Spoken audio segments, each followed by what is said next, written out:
Welcome to Peoples and Things, a podcast about human life with technology.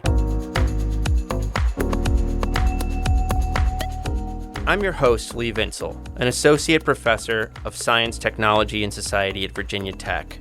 You can reach me with comments and suggestions at leevinsel@gmail.com or on Twitter at STS_news. I would love to hear from you.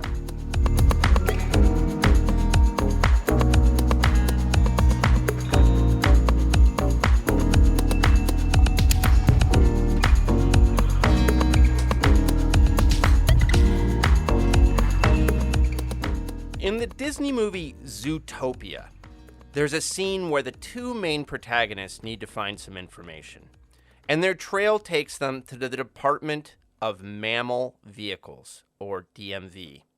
There they find that the clerks at the DMV are in fact sloths.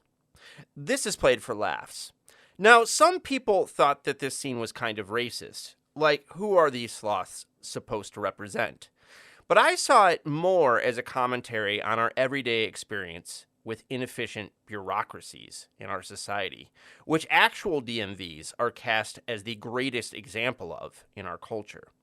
DMVs started from a reasonable place. You don't want just anyone driving on the road, but somehow have become stifling dens of boredom and frustration. Or take another example. University presidents apparently love nothing more than adding new vice provosts of nonsensical BS. It's their favorite thing. And over the past 30 or so years, universities have grown whole new layers of managers and offices. Indeed, some argue that this new layer in universities was one of the primary drivers of rising tuition costs over the past few decades. Now, some of these new offices deal with morally important things like disability, like sexual assault and sexism, like racial diversity. But this is how we deal with deep problems in our society, by multiplying layers of bureaucracy and technology and proliferating new types of expertise and credentials. We do this so much that some believe these tools of organization themselves become a problem. And how do we fix those problems? Well, with more tools, which create more problems, to which the answer is more tools, which you get the picture. Perhaps no one wrote about this characteristic of society with as much passion and insight as the Catholic priest, philosopher, and social critic Ivan Illich. This episode on Illich is different than any episode we've done before. Illich died in 2002, so I do not interview him. Instead, I interview someone who knows a lot about him.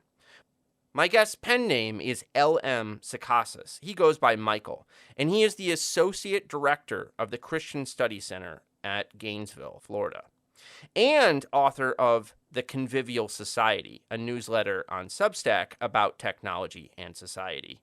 We talk about Illich's work, how Michael and others find Illich useful for thinking about our present moment, and also some of Michael's writings about Illich and various technological topics. It's a far-ranging conversation, and it was a pleasure to record. I hope you enjoy it. Get excited.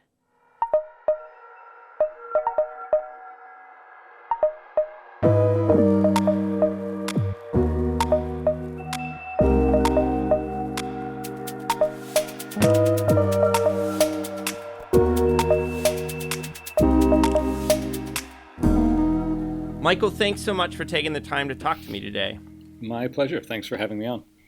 I should probably also tell listeners that you were recently a guest on the Ezra Klein podcast, so they should check that out. And congratulations on that opportunity. Thank you very much. Yeah, as I joked on Twitter, it's amazing who they'll let on the show these days. I appreciate the humility. If you had to explain Illich's book, Tools for Conviviality, to someone unfamiliar with it, which is something you've done often in a number of venues, what do you tell people? How do you start them off? That's a great question. It's a dense book, and it's kind of woven into Illich's whole sort of intellectual development. But I'd say that Tools specifically is probably the book where you get the most kind of condensed vision from Illich for what a good technosocial configuration might be, right? So he's exploring the kinds of tools that, in his mind, will lead not only to a just society but a good society. And chiefly, I think what he's interested in that book is recognizing and then prompting us to ask, where are the appropriate limits that we need to set to the scale and purposes that we give to our tools? And I should say, too, that Illich uses the word tools very expansively in this book, right? So he means to include by it not only what we think of as technologies, but also things like cultural institutions, so education, medicine, transportation. These are kind of cultural tools that Illich means also to analyze here. And in his view, one of the things that I think he is really interested in here is understanding that there is some threshold that varies, that can be ascertained in a variety of different ways, but that upon crossing these thresholds, institutions or technologies become counterproductive. And so he opposes, on the one hand, in industrial scale tools, which in his view, all these tools and institutions have kind of crossed over that threshold into counterproductivity, to what he calls convivial tools, which is what gives the book its name. And so that's, in some respects, the gist of what his project is in that book. Maybe it would help. We could talk a bit about like his notion of the two watersheds. So like, what's his image of the problem? It seems to be that we introduce tools for good reasons, right, to deal with problems, but then somehow like the problems become, or the tools becomes problems in themselves. So what is his image for how that process works? Yeah. So the two watersheds that he discusses at the outset of Tools for Conviviality, he takes medicine as his sort of case study for this early example. And he's going to go on later in a few years to write a book that was first called Medical Nemesis, and today is usually published as Limits to Medicine, which the book itself is devoted to medicine as an institution and how it has crossed that threshold. But in this book, he gives a little sketch of that. In Tools, he gives a sketch of that process. So the first threshold, he dates it, I forget, it's early 20th century, 1913 or something like that. And the first watershed is where medicine becomes sort of actually useful, right? Where you can go to a doctor and actually expect to have a better than 50% chance of getting a good treatment, of your health being improved, of having what we might think of as a positive outcome. And then the second watershed, in his view, happens later, mid-20th century. I forget if the date's in the 1950s or 60s. But at this point, the gains are, in some cases, the rate of gain is slowed. And in fact, you may have both individual sort of physical ill effects from treatment, and then there are also cultural effects that result from an overdependence on the institution of medicine and the professionalization of medicine. And one of the things that's really interesting about Illich is that there are many critics of industrial society. Few of them take aim at education and medicine, which are generally seen to be the most benign institutions of modern society.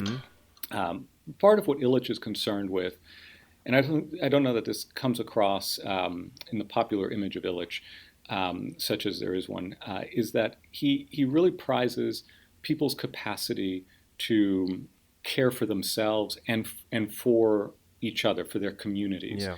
And so part of what he thinks is happening in medicine and education, for example, is that we're outsourcing our native capacities for care to a professional class that then sort of defines for us, not only comes alongside us and helps us achieve education and health on our own terms, but defines for us what education and health are.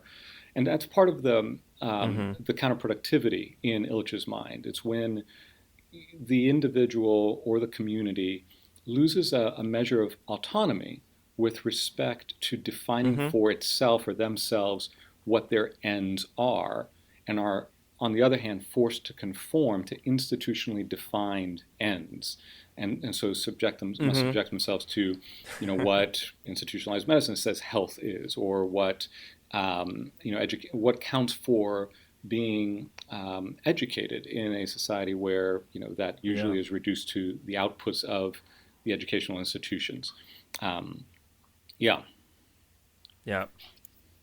Yeah, I mean, I think what happened with education since he died is like, especially in the States, he would be even more horrified, right, with the way we've become so obsessed with testing and national standards and all these kinds of things, which seem to be exactly the kinds of worries that he had. Right, and I think it demonstrates another kind of recurring motif in Tools for Conviviality and Deschooling Society, which came out a couple of years before it. And that's the idea of escalation, that in an industrial society that is operating by the dynamics that he's trying to analyze, the only way people think of making things better is simply by escalating. That is, by having more of the same, right? And so the idea is always, add another layer of testing, another bureaucratic layer of assessment, make education an ever more expansive part of a child's life, say, right? So there's a lot of pushback of late.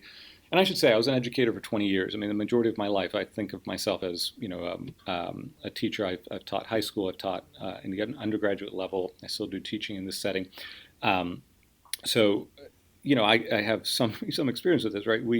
We are trying to maximize the outputs of the institution by simply doing more of the same, adding layers, as I suggested, certification. And I was about to say just the pushback, for example, on the amount of homework that is assigned in schools, right? So that you not only send a child to school for 5, 6, 7, 8 hours a day, but then their evenings are colonized by the same work. And so all that the institution knows to do is to give more of itself in the same way, in the same manner, rather than questioning some more fundamental dynamics of the whole social cultural process and the place we've granted to that institution socially.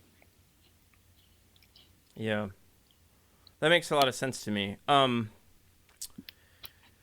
Maybe we can go, I mean, in STS, I think we tend to talk about it as like solving the problems of technology with more technology, which is how you've put it in some ways, have you written about it. And also comes through in his book. Before, I want to ask you some other questions about Illich and who he was. But before we go on, maybe we should say, like, all right, escalation is what he's saying. It's a crisis by escalation. Like, we're trying to solve the problems that come from our tools with the same kind of tools over and over again, and it just gets bigger. There's more and more growth.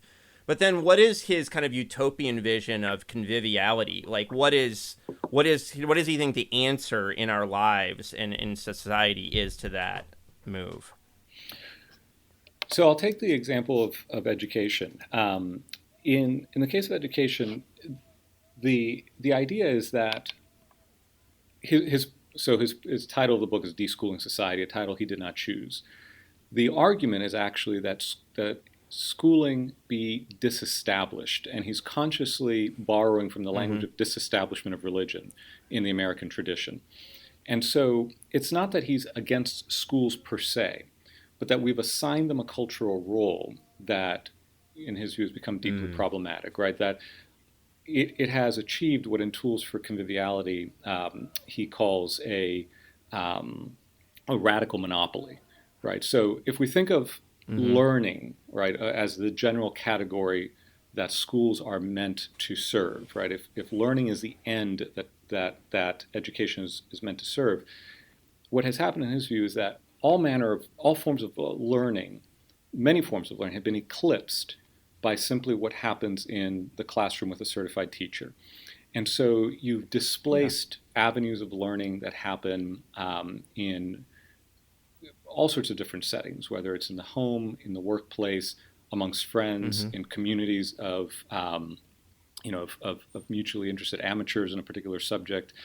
And so I think his ideal in the case of education would be not to abolish schools, right, but to grant a full range of possibilities for learning and give them a kind of equal footing in society's eyes, and so that one of the concrete but in many respects idealistic proposals, I don't think he had any illusions about it being adopted, was that it should be illegal for employers to discriminate based on the degree that the kind of college degree or educational certification that an applicant had, right? To require a high school diploma or an undergraduate degree, regardless of whether that degree had anything to do, right, with the job being applied for. Right. That was, in some respects, a symptom of the problem for Illich.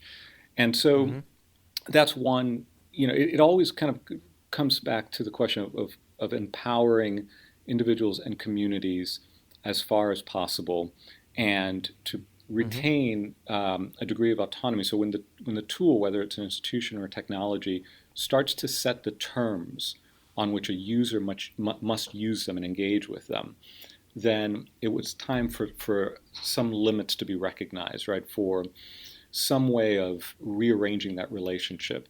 And I will say that Illich recognized by the late 1970s that his approach and tools for conviviality fell short because he failed to understand, in his view, the way in which what he at the time called cybernetics was changing the nature of our tools. And he thought that had already been happening when he wrote tools, but he just wasn't aware of it. And so he would have said, I think, he would have taken a different approach, even though I think his ideals remained the same, but I think he would have seen his problem in more we've seen that the issue he was trying to tackle had more complex dimensions than he recognized, even in tools for conviviality. Because of the technological change? Because of the shift of, and he didn't write very much about this, but what it seems to be the shift, in his view, is that we move from tools to systems. This is the way he described it. And so I think one of the clearest indications of what he gives, to what he means by this, is that when he thought of a tool in the context of tools for conviviality, he was still imagining that the person or the community, the political community, can sort of have a distance from the tool in such a way that it can manage and control the tool. A system incorporates the user, the community, in such a way that distinction between the subject and the object, if you like, right, the tool and the person, or the tool and the community, becomes much more blurry and much more difficult to just parse out. So he feels that the nature of systems, certainly by the mid-20th century, and then certainly on into the computer age, it makes the task much more difficult and required a rethinking of the terms of engagement, so to speak. And he goes on even later. There are other ways in which he rethinks his earlier work. Much of his work after this period of intellectual activism in the 1970s focuses on the question of the deeper assumptions that he failed to recognize that were driving some of the patterns that he identified in his books like Tools and Deschooling and Limits for Medicine. And so he returns back to he was a historian by training. He did his PhD at Salzburg in history, and he returns back to that mode to try to excavate a lot of the cultural assumptions that in his view were centuries in the making, that were feeding into the dynamics that he was analyzing on the surface of society in the 1970s. Interesting. Who was Illich, and where did tools fit into his kind of career arc? You've already kind of talked about the later shift away, but who was he? What was his training? What was he doing? That's a great question. Illich was... So he was born in Austria. He is the son of a Sephardic Jewish mother, and on his father's side, he descended from Croatian nobility. His grandfather at the time of his birth still lived on an island estate off the coast of the province of Dalmatia in modern-day Croatia, then Yugoslavia, where there were elements of that estate that were still run as they were run in the 1300s. So there's kind of this deep ancestral heritage on one side. He thought of himself. He often referred to himself as a wandering Jew and a Christian pilgrim.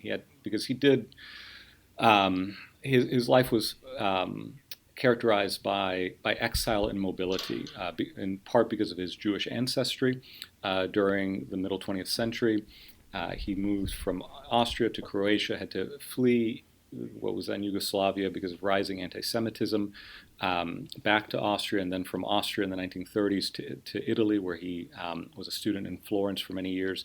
He trained for the Catholic priesthood. In fact, he was ordained a priest during that period before going to the University of Salzburg to do his PhD in history.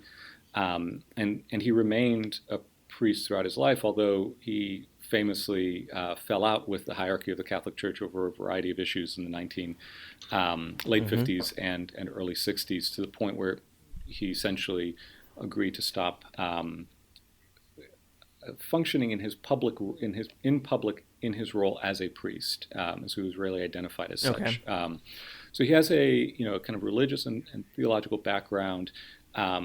He came to the States actually in the late 50s to study at Harvard, to do postdoctoral work in medieval philosophy, studying the work of Albert the Great.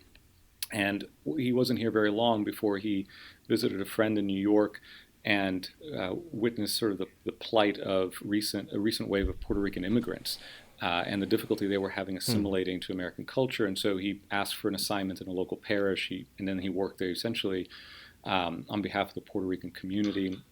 He was very popular in that work, was then sent to Puerto Rico, where he was a chancellor at the Catholic University there and put in charge of the public school system, or had a role in leading the public school system in Puerto Rico at the time. And that's where his interest in schooling kind of takes off. And from that point on, he is where his troubles with the church begin. He then leaves Puerto Rico and essentially works as an independent scholar at the Center for International Documentation, CDOC. It's hard to describe what CDOC is. I think there are very few contemporary analogs.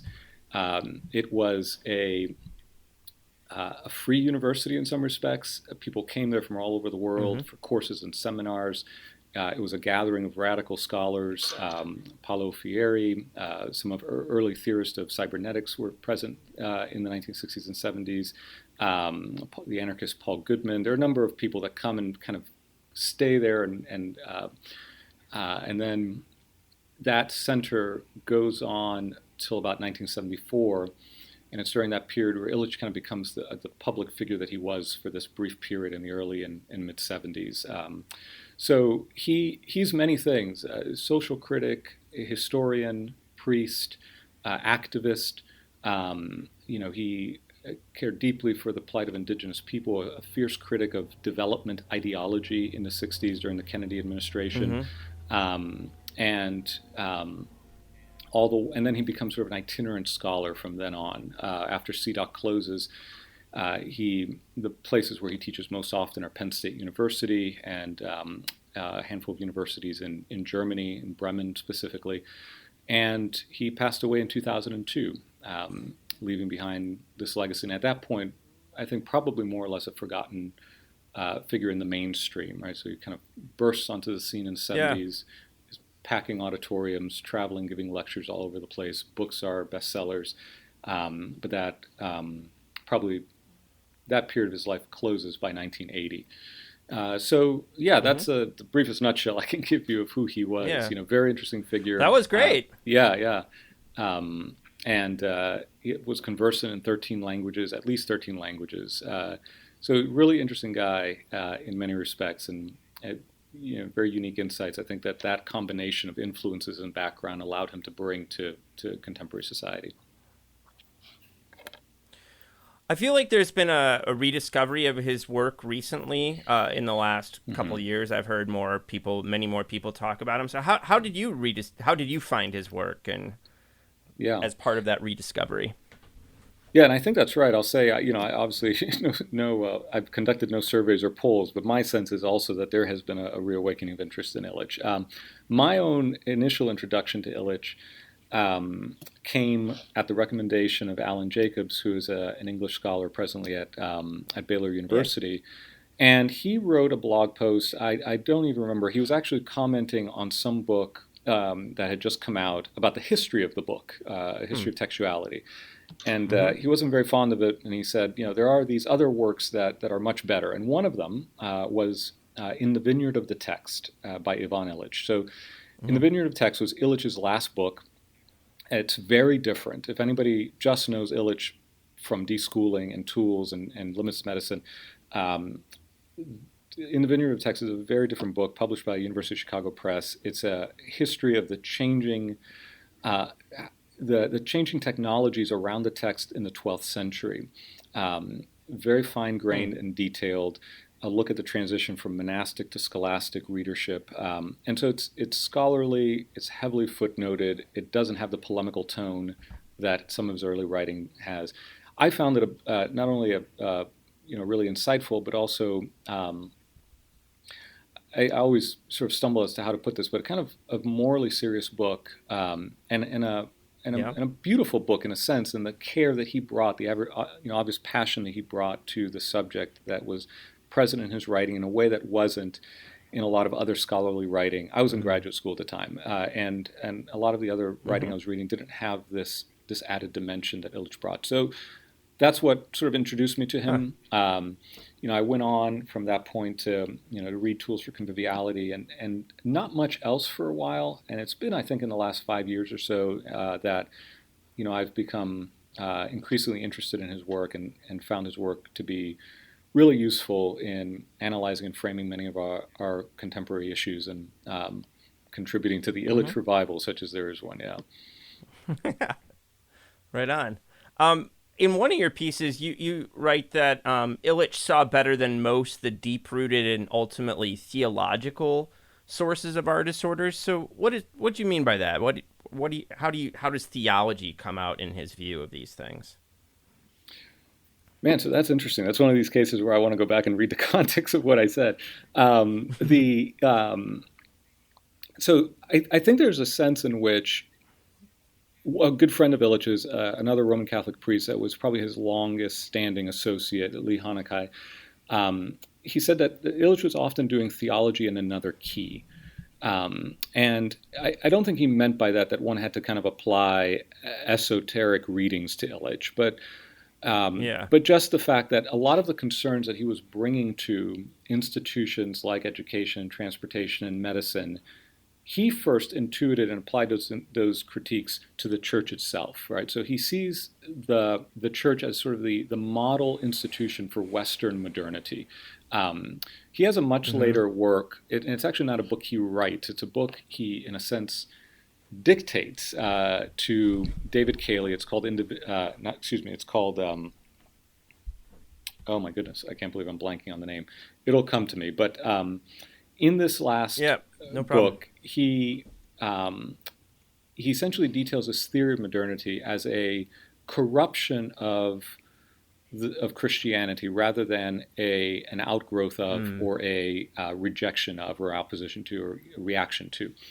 And what he means by that is that the church becomes, in his view, the first institution that makes itself so dominant over an individual's life, the life of individuals, that has a kind of certified professional class in the way that priesthood developed in late medieval Christianity.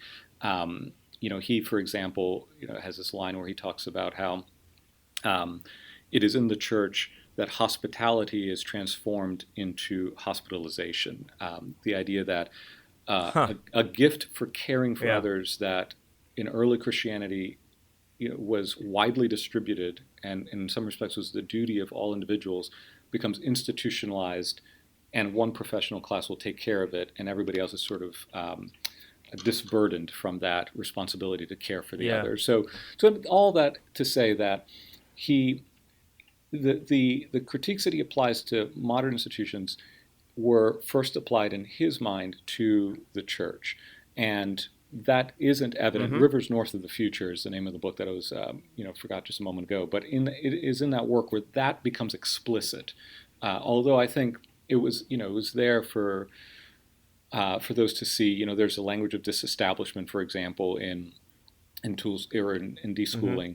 He often talks about liturgies and rituals, right? That modern institutions create rituals and liturgies for their those who participate in their life. So that kind of religiously intoned language is there throughout. And I think that's the sense. And I think with regards to sort of the underlying, critique, on the one hand, it has to do with the nature of the tools themselves. I think, we often imagine that the tools are indifferent. Well, and I think, as a historian of technology, right? I think a lot of people sort of think tools are neutral, right? They can be put to good uses, bad uses, but what really matters is just the human agency, right? But I think Illich, like others, were trying to say, look, the tools can be used in different ways, but they also have a kind of logic of their own that can override the intentions of users, right, or the intentions of the creators of the tools or the founders of the institutions. And so he wants to help us understand that there are these logics that are at work that colonize our way of thinking about different cultural problems, political problems, and that in some cases what we need to do is sort of reject the tool or place limits on it, rather than just assuming that, if, for example, I think of this in terms of how we think about Facebook in public discourse, right? The idea that if Facebook weren't a private company but publicly owned, or if it were broken up or something, that would sort of make the Facebook a benign force, right? But instead, I think what Illich would say, it's like, no, this is a tool that by its very nature, at its scale, given its logic, regardless of who operates it, even if you get Mark Zuckerberg out of the picture, is still going to generate problems because of its internal structures and scale. Yeah. Mm-hmm. I wanted to ask you how he kind of fits into kind of broader 20th century kind of streams of thought. So I want to ask you one about kind of other religious figures, but the one that has come up for me in our conversation so far is kind of critiques of bureaucracy that are around from like the 50s through the 70s. I mean, there's all kinds of people writing about the problems of bureaucracy. Even like Joseph Schumpeter, the famous kind of Austrian economist, sees like the burdens of bureaucracy as like inducing all of these deep societal problems. And on the left and right, I mean, both the new left kind of hippie types and kind of conservative, like the public opinion and these other, kind of conservative critiques of bureaucracy you see in the 60s and 70s. So do you think he kind of fits into that moment where people are seeing bureaucracies as kind of having a logic of their own and leading to problems? Yeah, I think if we're drawing sort of Venn diagram like illustrations of this, there's an overlap to some degree with those circles. I think if we're placing him in some wider intellectual currents, I think of who's the author of Small is Beautiful? Schumacher. Is it Schumacher? Schumacher, right? Yeah. There and there's an Austrian writer who right now his name is escaping me, not part of the Austrian School of Economics, but Leonard Kohl maybe is the name. In any case, there are those who are focusing on the scale of the institutions, the scale of technology, right. and how there's an emphasis on the title of the book, right? Small is Beautiful. That there are scales appropriate to human activity in this world, and that when we break through those thresholds in Illich's language, or those limits, or we operate at those scales, we inevitably invite all sorts of negative consequences for human society, for individuals, and for the environment. And so, in a sense, Illich, Illich is read in the environmental movement. Illich is read in this 70s, movement where we're looking at the problem of scale in society. It is interesting the number of various types that kind of find something in Illich that attracts them, right? So he himself has often been called a libertarian, an anarchist, a socialist, a radical, but then he says his radicalism is a function of his traditionalism, and so he frequently disappointed either people on the right or people on the left that came to CDOC thinking that they were going to be validated in their own kind of understanding of the problem and the need for a solution. And so he held in tension a lot of different strands in a very unique way, and that didn't sit easily in any of the ways that we kind of pigeonhole thinkers or try to bracket thinkers. But he certainly had affinities with a variety of different groups. He was read profitably, I think, by people on the New Left at the time, and so there were David Cayley in his intellectual biography of Illich that came out just last year, which is a gem, and anybody interested in Illich, I think that for years to come will be the starting place. It's called simply Ivan Illich, an intellectual biography. He talks about the discourse of the crisis of man. Grief wrote a book. That book was probably 5 years ago now, maybe a little longer. And he situates Illich. He says Illich can very much fit into that grouping where you might have people like Hannah Arendt and others. So there are a variety of ways of placing Illich in the intellectual currents of the 20th century. But I think that the unique package of his upbringing, his training, the sources of his thought, and his own sort of biographical experience, his own story, make his perspectives ultimately very different to fit neatly into any one of those streams.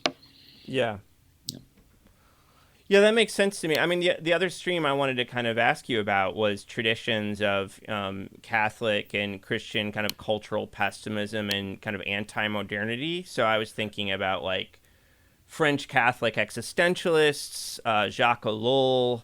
Yeah. My friend argues that Martin Heidegger is basically a Catholic thinker when you kind of strip away some of the layers. Yeah. And there's lots of people, in the 20th century who questioned modernity, and I think especially science and technology, that these things can like really deliver on their promises, and even that science and technology had kind of become a form of idolatry, right? So do you think is that part of the background for him, or is he reading those kinds of characters and responding to them, or I'll start there. Yeah, great question. Jacques Ellul is definitely an influence. There's, in fact, in I think it's 1993, you can find this online. He delivers a tribute to Ellul at a small conference that was held in Ellul's honor late in his life, and he acknowledges Ellul as one of his great teachers. He was a student of Jacques Maritain in the 1940s, and so. There is definitely. Well, there you go. Yep. Yeah, there's a connection there. I think when I think of somebody says sort of the Catholic traditions of critiques of modernity or anti-modern thinking. To me, that tends to suggest a kind of reactionary ideology or obvious ways in which that can go south. I think it's important to say Illich was not a romantic, and he is very explicit in saying that he has no desire to go backwards in time, right? So he's not pining for a lost age. He doesn't think the answer is to just undo modernity. In fact, in Tools, he does write about a society, his ideal society is still very modern. And even has a place for industrial technologies and industrial tools, but has learned to put those in their place, as it were, right? To figure out a way of working through them to achieve this idea of multiple balances in human society, so that we're attentive not only to economic growth but to political health and social well-being and all of these other important measures or metrics. So I don't think of him as a reactionary figure and as being anti-modern, but rather as being very specifically focused on the nature of certain industrial tools, the scale at which they operate, and what he thought would be their eventually destructive consequences, not only for society but for the environment, right, for the natural world. So yes, I guess my short answer is I think there are definitely connections there, but I would want to frame his relationship to those thinkers carefully. Yep. Yeah. I hear you loud and clear. Yeah. I wanted to kind of explore questions of like style and what he's up to in the text, because I think it'll help listeners just kind of like get that on the table. So like I had a very kind of schizoid reaction to the text as a kind of my kind of philosophical and religious upbringing on one side, and then my life as a historian of technology and sociologist of technology on the other. So when he writes on the section about kind of how medicine creates problems, and then there's like doctor-induced illnesses, that then we use more medicine to try to heal. He writes, at the time of the second watershed is this moment where we're creating illnesses and then responding to them. Preservation of the sick life of medically dependent people in an unhealthy environment became the principal business of the medical profession.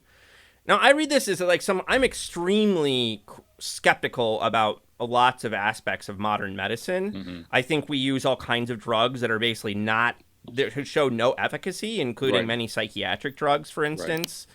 I think the way we do end of life in our society and the costs that come with that are absolutely bonkers, right? And so I'm like very, very critical of the way medicine functions in our society, as are many of my friends, like the science journalist John Horgan, for instance. But like the idea that like responding to doctor-created illnesses became the principal business of medicine, I feel like is maybe a stretch. So I just wonder, like, it's like, so what, how do you think about that? I mean, he's making some really big generalizations. He doesn't really provide any evidence for these kinds of claims. Like, what do you think about what he's up to? And also, like, how does it fit with where he goes from there? Yeah. So I think the first thing I would say is that, if you're specifically interested in the questions of medicine that he raises in the opening of Tools for Conviviality, then the thing to do is to follow up with Limits to Medicine, which is a much more well-documented, well-argued exploration of these questions. And so I think that what he is up to in Tools for Conviviality and in Deschooling Society, there's this moment, right? So he's writing at a point where radical change kind of feels possible, right? And so it's, I think, important to remember this is in the flush of this period of the 60s, which don't end in 1969, but encapsulate the early 70s to some degree, right? Where there is something in the air that suggests that we are at an inflection point, right? And that things can become radically different. And I think Illich is writing into that moment. He refers back to this period where he shoots off Deschooling, Tools, Energy and Equity, his critique of the transportation industry, and Limits to Medicine in a period of 4 or 5 years. And he looks back at this period and he calls it his pamphleteering phase. And I think what he means by that is he's writing calls to action in some respects, right? He's writing not quite manifestos, but they have this urgency, this kind of prophetic quality to them, and so and he does have certainly a way of writing that I think is intended to provoke, right?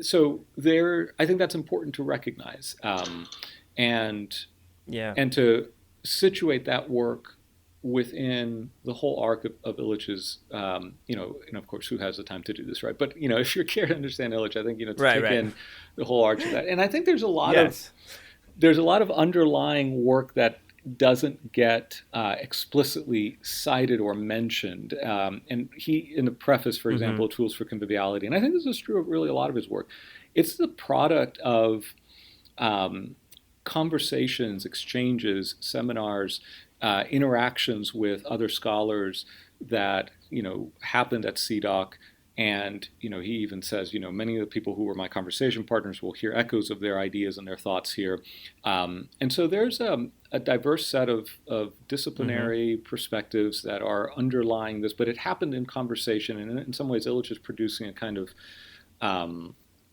don't like the word manifesto precisely, but an urgent call to action, right?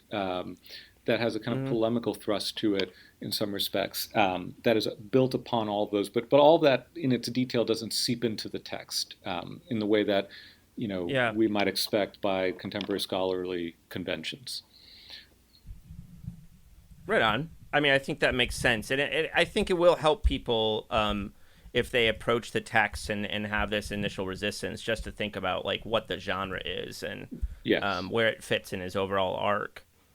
I wanted to ask you a bit about what you find useful in Illich for thinking today, and also about what the people you've talked to about Illich are kind of what about his work is resonating with them today. But before I got there, I thought, could you tell listeners about the Christian Study Center of Gainesville and your role there? Yeah, sure. I'd be happy to. So we're also kind of an odd institution in the sense that we think of ourselves as serving the university community. We were so the kinds of things that we do, I think maybe is a good way of talking about this. We host lectures, we run reading groups, we have classes that undergraduates attend but are not for credit, are just merely voluntary. We see ourselves as a place to foster conversations, to explore what we think of as sort of shared human questions. We want to make this a space for conversation from people from a variety of religious backgrounds and traditions. So we've had Hindu, Islamic scholars come and present and lead group, or not lead groups, but give lectures here, and also people from no religious background. Essentially, it's a place that's kind of focused on expanding the kind of work that happens in the university, bringing in a diversity of voices into the kinds of questions that are raised. We've been here for about 20 years. There are a number of study centers like this that aren't always called study centers. I'm not always sure that that's the best word for what they are, but it's a loose network of 30 or so, maybe 30 to 40 similar institutions around the country, always situated in the vicinity of a university. So we're not in any way affiliated with the University of Florida, which is where I'm at in Gainesville. Right. But that certainly is the community that the center seeks to serve. And then another way we've sort of thought about what we do is, a place where we can kind of represent what we think of as sort of the best of the Christian intellectual tradition within the university community context, recognizing very well that what we're doing is a very different thing that what often hears about the Christian church in mainstream media and in the United States today. In the United States, certainly, exactly. yeah. So, trying to maybe show another way, right. Yeah. Mm-hmm. Yeah, and I think people might think it's an odd institution, but as you said, we have a Christian Studies Center here at Virginia Tech, actually. And, that's right, the Bradley Center, and it's an. That's right. Yeah. And so it's this larger tradition. I think, was it started at University of Virginia? Is that one of the earliest ones? Is that right? That is one of the earliest. That's right. Yes. Yeah. And so part of it had to do with kind of it has to do with kind of Christian intellectual life, and re-enlivening that side of the tradition in the context of kind of university spaces. And so, I kind of wanted to get that out there, because I think it'll help listeners. I wanted to ask, both about what you find useful, but I know just from going on to the Study Center website that you've talked about, you've done things about Illich at the Study Center. Mm-hmm. So I also wondered just how, the audiences that you're talking to there or working with around his work, what's been resonating with them about Illich's work? Yeah, that's a great question. So I think part of what may resonate most in this context here, I think what Illich is asking us to consider, and he never puts it this way, right? But what is good for us, right? As human beings, as individuals, as communities. Yep. And do the patterns of modern institutional, social, technological life sustain, promote that idea of what we might think of as human flourishing, or are they in various ways undermining it, right? And so, I wrote recently on the newsletter a post about the idea of scarcity and desire and wanting, and how so much of our society is just premised on, sort of instilling consumer subjectivity, right, in all of us, right, so that Yep. we and then this is in some respects, and certainly not original to Illich, but the idea that I think I put it there, happiness is always on the other side of more, and I think we're to some degree, maybe all susceptible to that in some way or another, and Illich's work as a whole challenges that assumption, right? Asks us to consider whether or not there are ways of living that are in fact more satisfying and will give us a sense of meaning and purpose, but that will involve what we, from a modern consumerist perspective, might see as sacrifices in standard of living, right?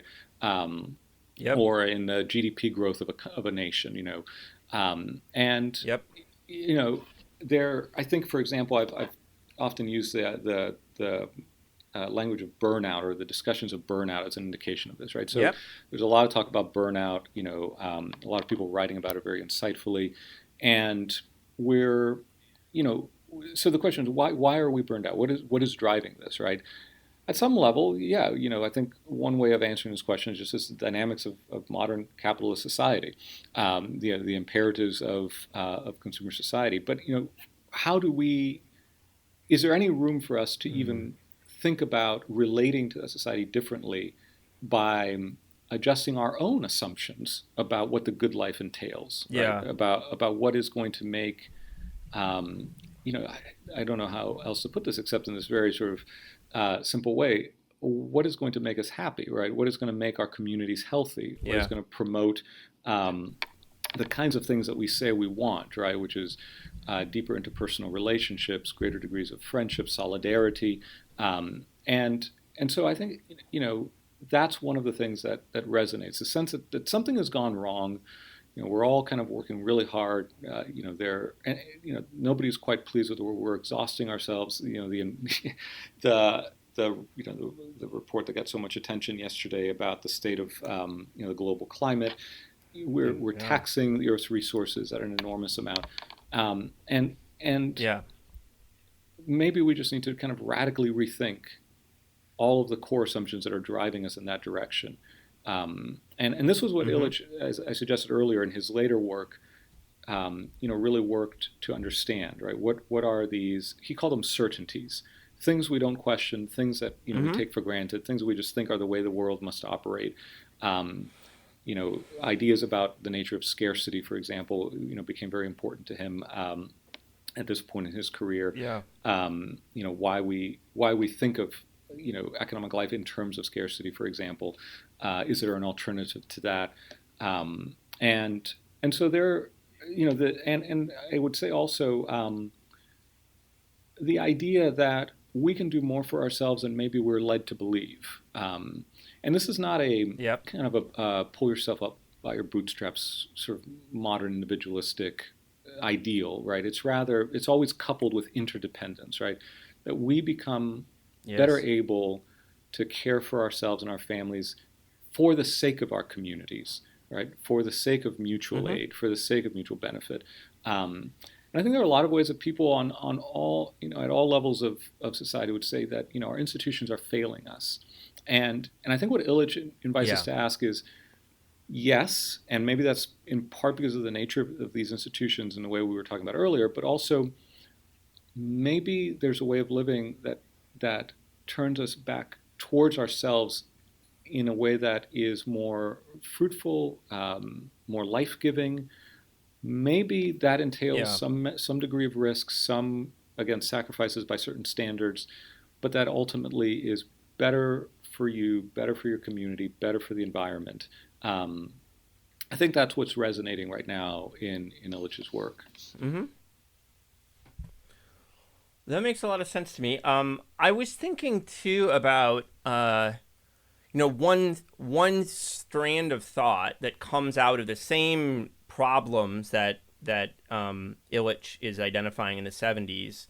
Later, mostly in the 80s and 90s, I think, is communitarianism, which is this kind of like we've lost track of the value of community and interaction. And I was just specifically thinking about Christian thinkers who took up this kind of line of thought, like Stanley Hauerwas and William Williman's book Resident Aliens, which viewed Christianity as a kind of subculture, and that they thought that Christians should actually embrace this kind of subcultural thing. And then the more recent kind of version of this, which might be more extreme in some ways, is kind of like Rod Dreher's book, like The Benedict Option, which, Dreher thinks that kind of culture has fallen so far that the only option for Christian communities is kind of withdrawal to like literally kind of create their own worlds. So I just kind of like wondered if given that those are kind of conversations that have been going on with Christian communities, do you think like tools for conviviality connects to like those set of issues for Christian communities? Have you found that within your own community, or are those things not even coming up? So I think that there are, again, it's one of those cases where there may be some overlaps, but then other divergences, right? So I think of like Hauerwas, and Hauerwas is working out of the Anabaptist tradition. He's a Methodist, but he's highly influenced by the Anabaptist tradition, and the idea of that the church has been addicted to power. I don't know that Hauerwas ever puts it quite that way, but that's part of the problem, and part of his argument in Resident Aliens, I think, is that, and it's been, mind you, about 20 years since I've read the book. So with that in mind, is that especially in the American context, Christianity became too enamored with its cultural influence, and I think that there is a sense in which that resonates with Illich. Illich, there's a collection of essays that Illich wrote in the 50s and 60s titled "The Powerless Church," and I think there's certainly a sense in which Illich's argument and Hauerwas's argument would align at certain points with regards to what the church ought to be. It ought not to be an institution that was characterized by the use of power or its power over society, but rather was a community a collection of communities, right, in many respects, that its primary witness was in its service to neighbor, certainly its testimony to the gospel, to its modeling of forgiveness and of humility and of the distinctly Christian virtues, but that it did not aspire to cultural power, I guess would be the point there. Yeah. So there's that overlap. With regards to the more recent, like with Dreher's work, for example, I confess I have not read Benedict Option, but I think I know enough about it to sort of comment on it. Yeah. I don't think. I think there's a insensibility and in I don't know, in some way, even the general idea of the good, there's a way in which Illich does not sit easily with that project. And I'd have to think a little bit more, I confess, about how to put that, or how to parse that difference. But Illich never is writing about retreat, right, or about cultural retreat. Those just aren't his concerns. His concerns are not the loss of influence in the church, or the way in which culture is. Actually, maybe I'd put it this way. In some respects, I think Dreher is concerned with the ways in which culture is dominating the church. Illich's fundamental critique is that the church was a bad influence on culture in its modeling of institutionalization and the kind of dependence it generated and created. And so, in some respects, if you stretch the timeline out far enough, Illich would say, the problem is actually coming from here in the other direction. I think that Illich's relationship to all these thinkers would be complicated. Charles Taylor, I think Taylor sometimes, I don't know, I don't think of Taylor being a communitarian exactly. Some of his early work, I think, is maybe grouped in that category sometimes. He gets lumped in there for sure. Yeah. And there are certainly affinities between Taylor and Illich. in a secular age, towards the end, Taylor, relies a lot on Illich's distinct critique of modernity as stemming from the corruption of Christian institutions. In fact, Taylor had a lot to do with bringing Rivers North of the Future to press and encouraging Cayley to publish that. So there are some points of contact there again, but I often find that Illich is sort of doing his own thing, and and especially with Dreyer, I could see people that are in that circle reading Illich and reading him with profit and saying, oh yeah, this is helpful and good, and fitting some of Illich's work into their project, but I think the projects taken whole aren't nearly as compatible. Yeah.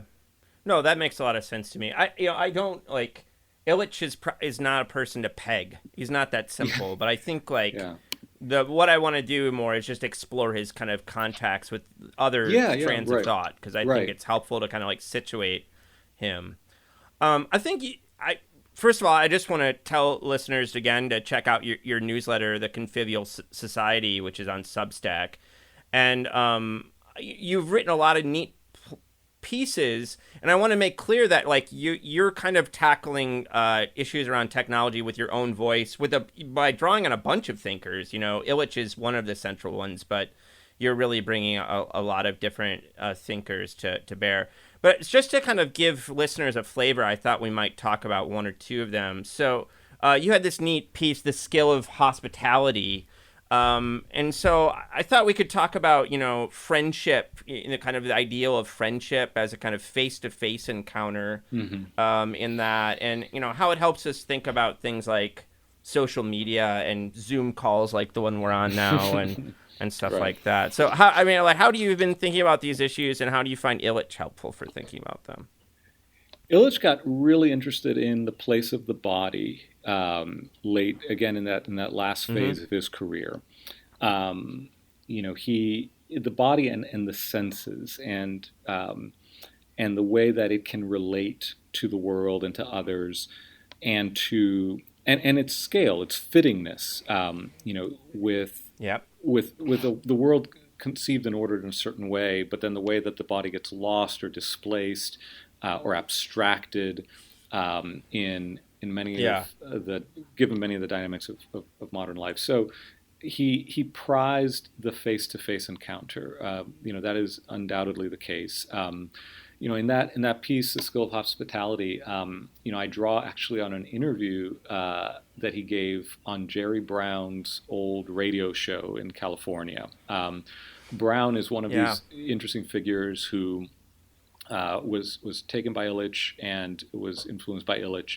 If readers go onto the archive of the newsletter, they'll find an interview I did with Jerry Brown about 7-8 months ago, where he talks about Illich.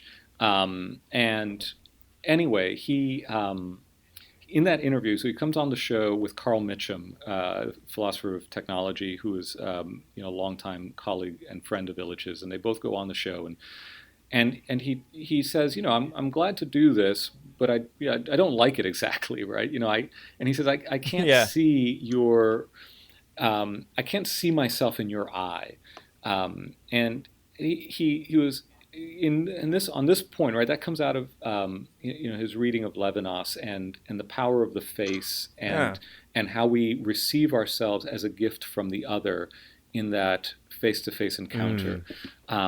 And so I do think that he thought that the fullness of our embodied presence was critically important, and that many of our tools and our technologies, and again, he dies in 2002, so he's certainly several years into. Not talking about Facebook. We're not talking about Facebook, right? Or certainly Zoom. But he was, I think, already concerned with the ways in which, even in sort of the early internet context, the body is displaced from human interaction.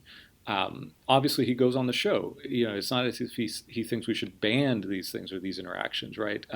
Right. But that I would say perhaps that we needed to work to retain the face-to-face encounter as sort of fundamental to human relationships. And I think he also there, as he thinks about the problems that are plaguing modern society, in some respects, he proposes this hospitality as a kind of solution, which on some level, I think I say in that piece, on some level seems wholly inadequate, right? Wholly inadequate to the scale of the problems we're dealing with.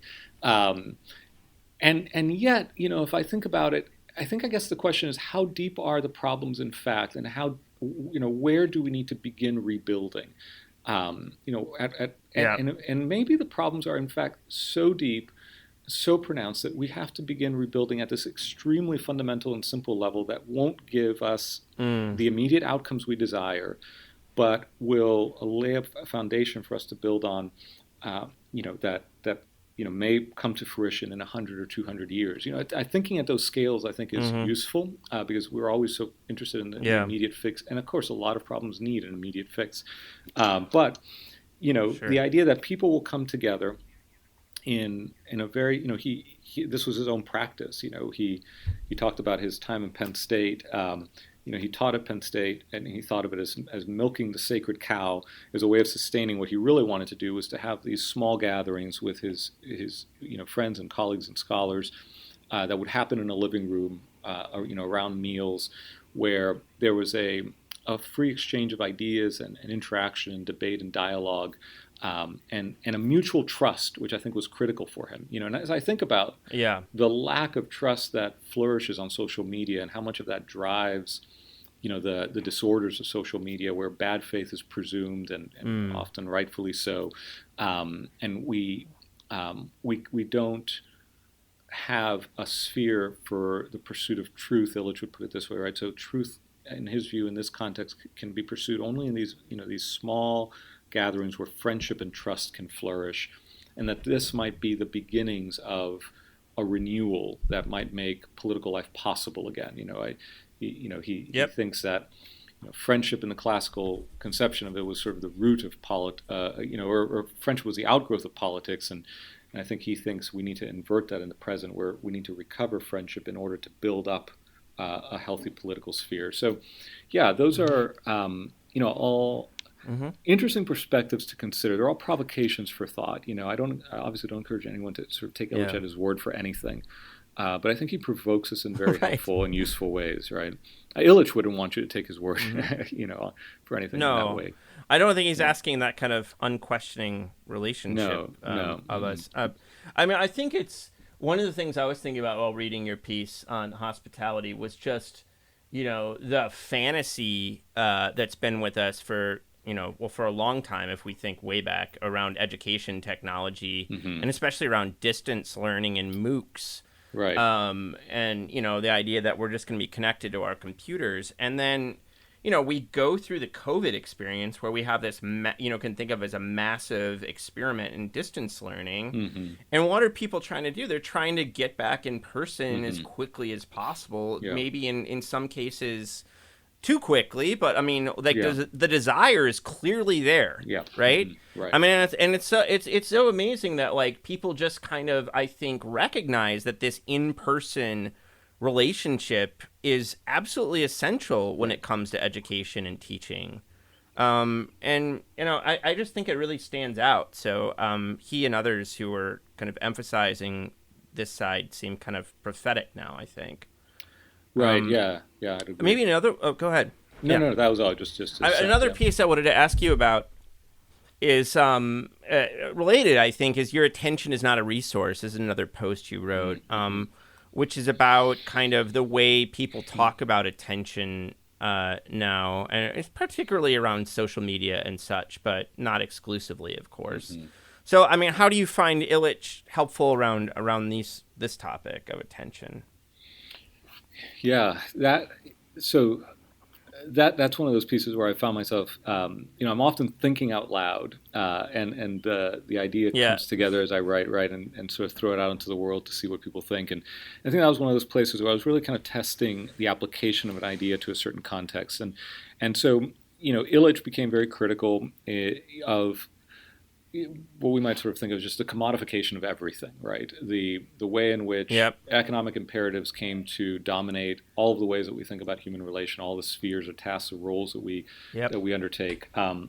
he wanted to carve out a realm for what he decided to call the vernacular, which is what people can do for themselves, where market relations aren't really in play, and the idea that when something becomes a resource, we immediately think of it in terms of the language of scarcity, and then it becomes subject to economic rationality. I think that's sort of the logic in Illich's work. And so thinking about attention in this way, it struck me. We've been talking about attention certainly in the digital context for a long time, but we often think of it again as a scarce resource.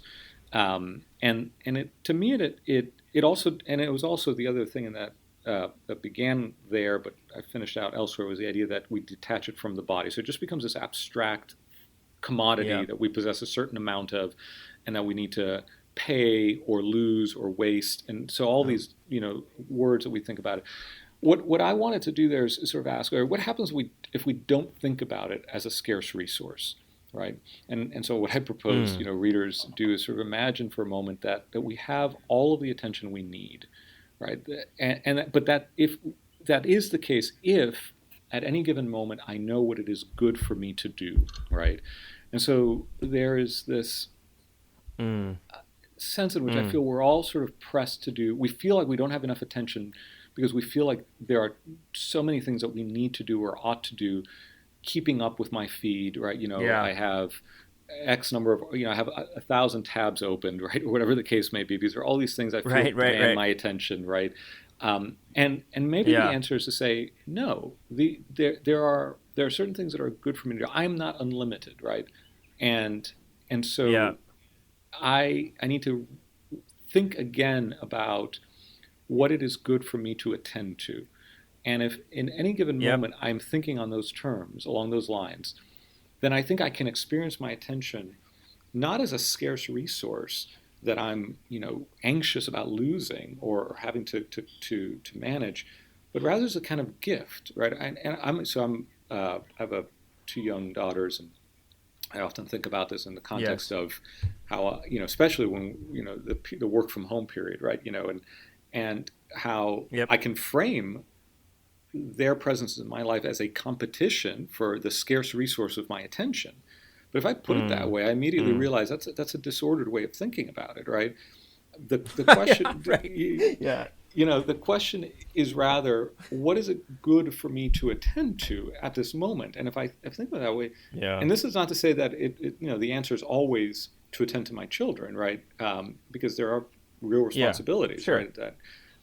But that I can. And they need to attend to themselves sometimes too. Exactly, right, precisely. But that's a different way of framing the situation, and I may decide that the right thing, the good thing for me to do in this moment, at this time, is to attend to them. But not because not as a draw or a wasting of this resource of attention, but because that is what my attention is for, right? That it is for them in that moment, right? And so I've found it useful to think along those lines, and I don't know, others may or may not, but that's kind of the idea, the experiment that underlay that piece. Mm-hmm. Yeah, I enjoyed it. I mean, I think this is not a comparison, but it just reminded me that I feel like there's been other thinkers that people have been rediscovering in the last few years who kind of think about the morality of attention, with Simone Weil and Iris Murdoch being two who get written about pretty often. This is a question I actually try not to ask, but in this case I think I better, which is, are there any important dimensions or threads of Illich's thinking that you think we would be seriously in trouble not to mention that we haven't touched on yet? That is a good question. If you had asked me that about 10 minutes ago or 5 minutes ago, I would have said this idea of the vernacular of the the dominance of economic rationality, the idea of not conceiving of everything as a resource. Illich has this recurring emphasis on the commons, and in fact, I think I'm actually getting ready to write a little bit about this. So he has this very interesting piece that was recently actually brought to my attention on I think it's titled something like hair, as in literally the hair on our body, and the city. And I won't kind of go through the very Illichian way that he approaches this problem, but it boils down to a question of the commons, and he distinguishes between the commons and both the private and the public, and I think that that's useful because I think a lot of times, I may be tempted to think of the commons as being more or less synonymous with the public, public spaces, public, resources. But he distinguishes those, in, the private. I think we have a, way of conceptualizing, the public. He said, the public realm, as it's usually spoken of, is already also a realm of rules and regulations, right? Obviously the governmental institutions will have will have a heavy role in defining what is public land, what is public use, what is a public utility, et cetera, et cetera. But he contrasts that to the old idea of the commons. He gives the example of a tree in a commons in a traditional village setting or whatever, and he says everybody makes kind of is free to make use of it for a variety of different purposes. He lists a lot of different ways in which that tree might be used by different members of the community. Nobody owns it, but neither is any public entity regulating it. Right. In other words, the commons is sort of an ad hoc arrangement where people have, through maybe custom and tradition and negotiation and a mutual reciprocity, figured out how to make use of this tool in ways that allow maximal freedom for all of the different people who need it and will make use of it. And then I think about something like the commons of speech, and he has an essay on the commons of speech, but how our talk about something like social media, and the public sphere, and our problems with it often come out of this sense that we don't know how to regulate it, we don't know how to make it work productively. We're concerned about whether it's private platforms and private speech with public consequences, and we're applying all these categories. And maybe the issue is that it's not a commons in the sense that, again, people aren't present to one another in a way that a similar sort of ad hoc negotiation of rights and privileges and responsibilities can be worked out in a manner that is sort of conducive to its good use. So that's an interesting strand. And it's go ahead. And then, he thinks,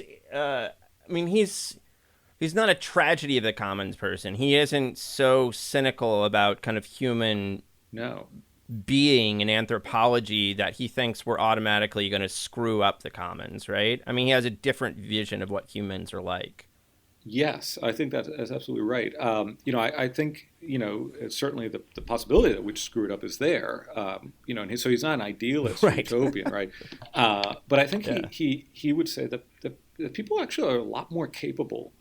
And this is his whole thing in some respects, right? People are capable, right? There are countless ways in which people took care of themselves and did so in humane and responsible ways that they have lost the capacity to do because those roles and tasks and skills have been outsourced to institutions, to professionals. Yep. I don't know. I'll mention this example because it was so poignant in some respects. You mentioned I taught Illich here in this context. I was teaching Illich, and there was a postdoc in the class who worked in a lab, and a colleague in the lab passed away very suddenly, very unexpectedly, right in their common space in their office. And so he tells me then that it was very obviously very traumatic, and he tells me that then a handful of he and his colleagues gathered together and were essentially just sort of talking through what had happened. And one of the people in that group essentially said, well, maybe we shouldn't be doing this. Maybe we need to wait for the counselor to arrive, right? So they were going to have some professional counselor on site, right? And that to me was such a poignant example of what worried Illich, right? That he would say, we have a capacity to care for one another, to sustain one another in the midst of loss and tragedy in this way. And here was someone, and I don't want to, I don't want to come across as being sort of judgmental, right? But this is symptomatic, right? Here was someone who didn't think that they ought to be trying to care for themselves in that moment, in that way, until a certified or that they could be trusted, or right. that others could be trusted. Right. You have to have credentials in order to be trusted to do that kind of work. Exactly. Right. And that I think is one of the best sort of real world anecdotes that illustrates so much of what Illich was concerned with in the 60s and 70s. So right. No, I think he wants to say, you have these capacities, and it's not that professionals don't have their place. It's not that experts don't have their place, but he feels that, again, they've crossed the threshold in many respects where they have undermined some, rather than assisting and sustaining and supporting and encouraging the development of these skills, they have led to the atrophy of these skills in individuals. And so, yes, you're right. He would say, no, we can do more than we think, and we can be trusted in more ways than we think. And he wants to see more of that, I think. Yeah. Michael, I think that's a wonderful place to kind of let things land. I want to thank you so much for your time today and for, taking the time to talk to me. And it was a pleasure. Yeah. Thank you so much, Lee. Those were great questions, and I really enjoyed it.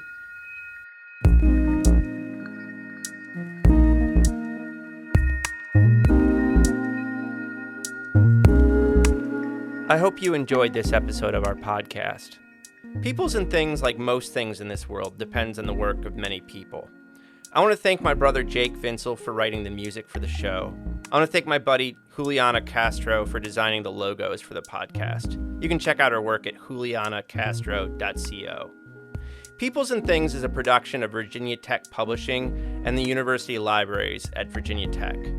Production activities are supported by the Athenaeum, a space in the library that acts as a hub for digital humanities teaching, learning, and creation. Joe Ford is the Athenaeum coordinator and digital humanities specialist at VT Libraries, and he serves as producer and sound engineer for the podcast. For information about other podcasts from Virginia Tech Publishing, visit publishing.vt.edu. I also want to thank you for listening. Thanks.